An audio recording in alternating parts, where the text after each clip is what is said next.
السلام علیکم ورحمۃ اللہ وبرکاتہ۔ الحمد للہ رب العالمین، والصلاة والسلام على سید الانبیاء والمرسلین وعلى آلہ واصحابہ الی یوم الدین، اما بعد۔ اعوذ باللہ من الشیطان الرجیم، بسم اللہ الرحمن الرحیم۔ انا انزلناہ فی لیلۃ مبارکۃ انا کنا منذرین فیہا یفرق کل امر حکیم۔ وقال النبی صلی اللہ علیہ وسلم شعبان شہرین رمضان شهر الله۔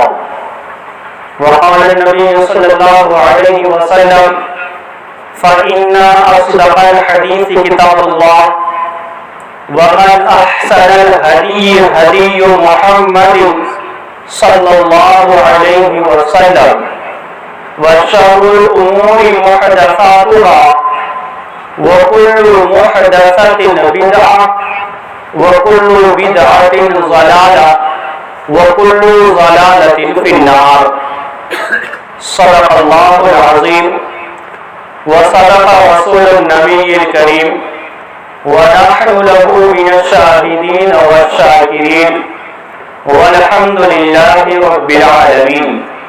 اللہم صل وسلم دائما ابدا علی حبیبک خیر خلق کلہم۔ اللهم صل وسلم دائما ابدا على حبيبك خير خلق كلهم۔ اللهم صل وسلم دائما ابدا على حبيبك خير خلق كلهم۔ قابل قدر سامعین اعزاز، برادران اسلام، اللہ تبارک و تعالی کا بے پایا احسان عظیم ہے کہ اللہ تبارک و تعالی نے ہم سب کو ایک مبارک مہینے میں، مبارک دن، مبارک وقت میں جمع فرمایا۔ یہ مہینہ شعبان المعظم کہلاتا ہے۔ چاند کے حساب سے، عربی مہینوں کے حساب سے شعبان کا مہینہ ہے۔ یہ مہینہ کافی اہم اور کافی مبارک مہینہ ہے، اس لیے کہ آقا مدنی صلی اللہ علیہ وسلم نے حدیث مبارکہ کے اندر فرمایا شعبان شہرین رمضان شہر اللہ، کہ شعبان میرا مہینہ ہے اور رمضان اللہ کا مہینہ ہے۔ یعنی اور بھی کئی حدیثیں ہیں جو اس مہینے کی فضیلت پر دلالت کرتی ہے۔ فضیلت کے لیے صرف ایک حدیث کافی تھی، لیکن پھر کئی حدیث کا ذکر ہے، اور آقا مدنی صلی اللہ علیہ وسلم نے اس مہینے کو اپنا مہینہ قرار دے رہا ہے۔ تو سمجھیے کہ جس مہینے کو آقا نے اپنا مہینہ قرار دے، اس مہینے کی فضیلت کتنی ہوگی، برکت کتنی ہوگی، یہ ہم سب کو سمجھنے کی ضرورت ہے۔ یہ مہینہ اسلامی مہینوں کے اعتبار سے 8واں مہینہ کہلاتا ہے۔ یہ مہینہ کے بعد جو مہینہ آنے والا ہے اسے رمضان کا مہینہ کہتے ہیں۔ روایت کے اندر آتا ہے کہ جب صحابہ کرام رضی اللہ تعالی علیہم اجمعین شعبان کا چاند دیکھتے تو اپنے کاروبار میں تھوڑے سے ڈاؤن کرتے اور عبادت میں کثرت کرنے لگتے، یعنی شعبان کی چاند دیکھنے کے بعد اپنی عبادت کو بڑھاتے تاکہ رمضان کی تیاری ہو سکے۔ یعنی رمضان سے پہلے صحابہ کی عادت شریفہ تھی کہ وہ پوری طرح رمضان کے لیے فٹ ہو جاتے تھے، پوری طرح تیار ہو جاتے تھے کہ اب مجھے رمضان کا روزہ رکھنا ہے، وہ لوگ شعبان کے مہینے میں بالکل تیاری کر لیا کرتے تھے۔ ایک روایت کے اندر آتا ہے کہ پورے سال بھر کا بجٹ کا حساب و کتاب شعبان کے مہینے میں صحابہ کر لیا کرتے تھے۔ کتنا کمایا، فائدہ ہوا یا نقصان ہوا، گھاٹے میں گیا یا بینیفٹ میں آیا، نفع میں آیا، تمام چیزوں کو جوڑتے تھے اور پھر اپنے اموال کا زکات نکال دیا کرتے تھے۔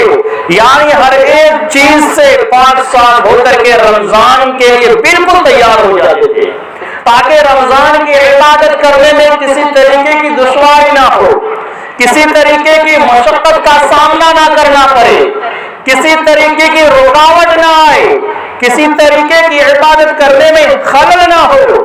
اس وجہ سے صحابہ شعبان کے مہینے سے ہی تیاری شروع کرتے تھے، شعبان کا چاند دیکھ کر کے، اور رمضان کے چاند دیکھنے سے پہلے دنیا کی جو چیزیں تھیں، جو معاملات تھا، وہ تمام چیزیں درست کر لیا کرتے تھے۔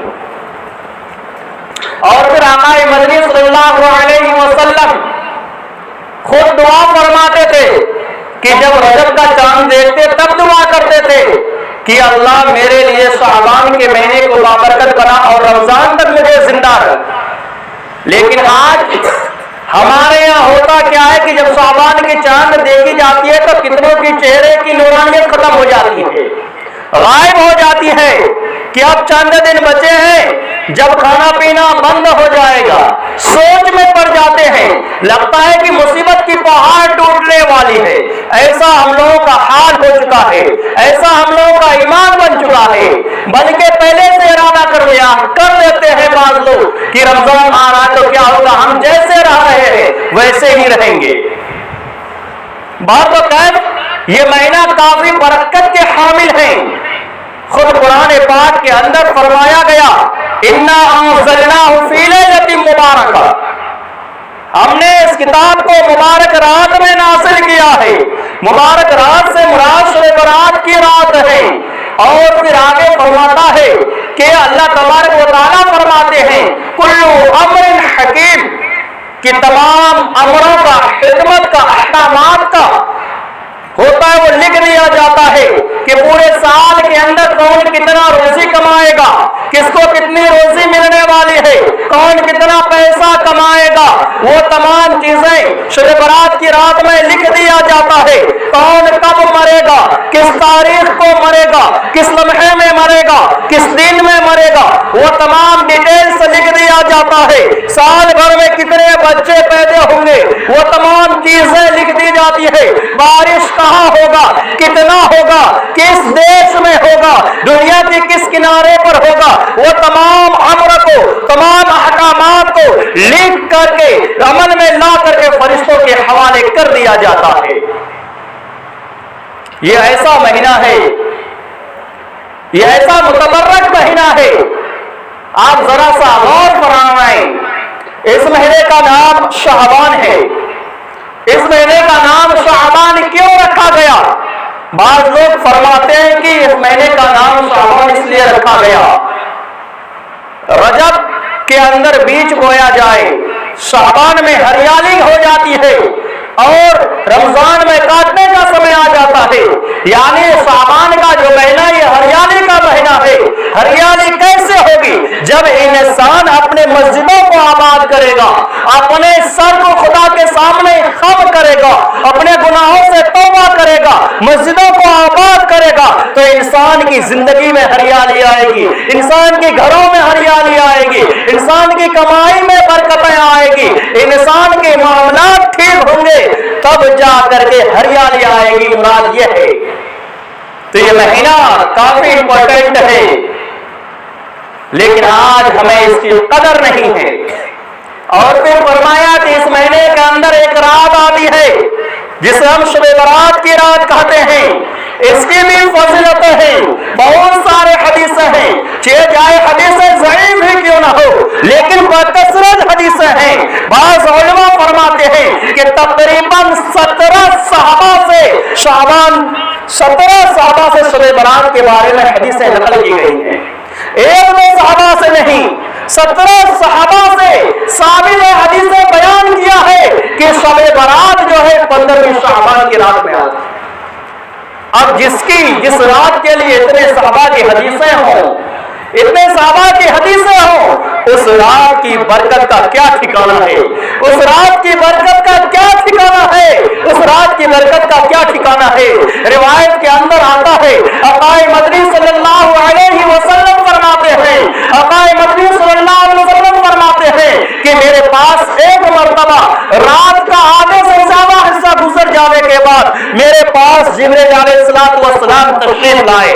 آقا مدنی فرماتے ہیں کہ میرے پاس جبرائیل علیہ السلام تشریف لائے اور لانے کے بعد کہا کہ محمد اپنے سر کو آسمان کی طرف اٹھائیے، اپنے سر کو اوپر اٹھائیے۔ روایت کے اندر ہے، آقا مدنی صلی اللہ علیہ وسلم فرماتے ہیں کہ میں نے اپنے چہرے کو، اپنے سر کو آسمان کی طرف اٹھایا، میں کیا دیکھتا ہوں کہ جنت کے آٹھوں دروازے کھلے ہوئے ہیں، جنت کے آٹھوں دروازے کھلے ہوئے ہیں، جنت کے آٹھوں گیٹ کھلے ہوئے ہیں، ہر گیٹ پر فرشتے کھڑے ہیں اور ایک پہلا گیٹ پر فرشتہ کھڑا ہے، کہہ رہا ہے کہ جو اس رات میں رکو کرے گا اس کے لیے مبارکباد ہو، اسے ویلکم ہو۔ دوسرے دروازے فرشتے کہتا ہے کہ جو اس رات میں سجدہ کرے گا اس کے لیے مبارک ہو۔ تیسرے دروازے میں فرشتے کہتا ہے کہ جو اس رات میں مغفرت طلب کرے اسے مبارک ہو، جو اس رات میں سجدہ ریز ہو جائے اسے مبارک ہو۔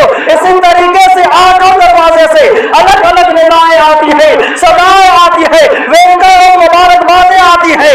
آقا مدنی صلی اللہ علیہ وسلم جبرائیل امین سے پوچھتے ہیں کہ جبرائیل یہ رات کون سی ہے؟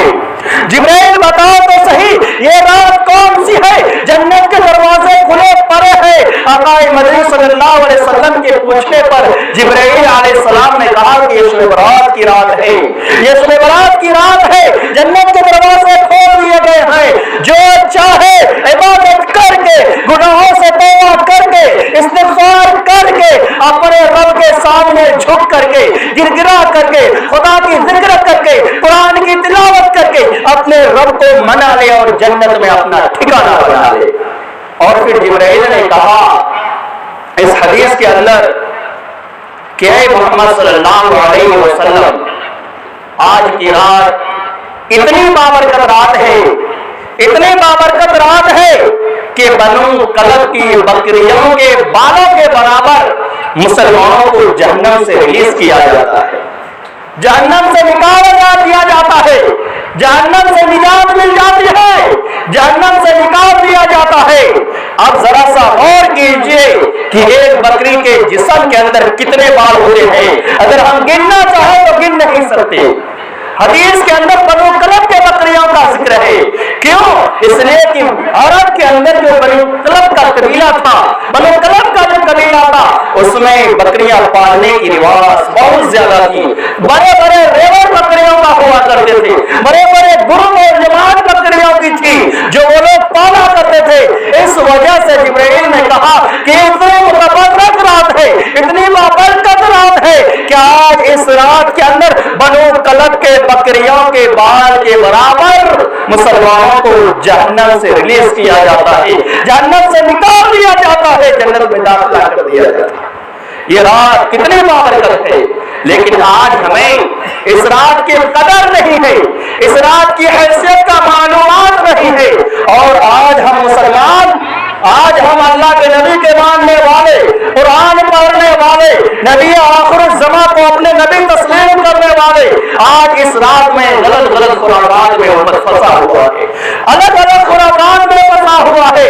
آج لوگ جاگتے ہیں، جاگ کر کے خدا کی عبادت کرنا چاہیے لیکن وہ لغویات میں لگ جاتے ہیں۔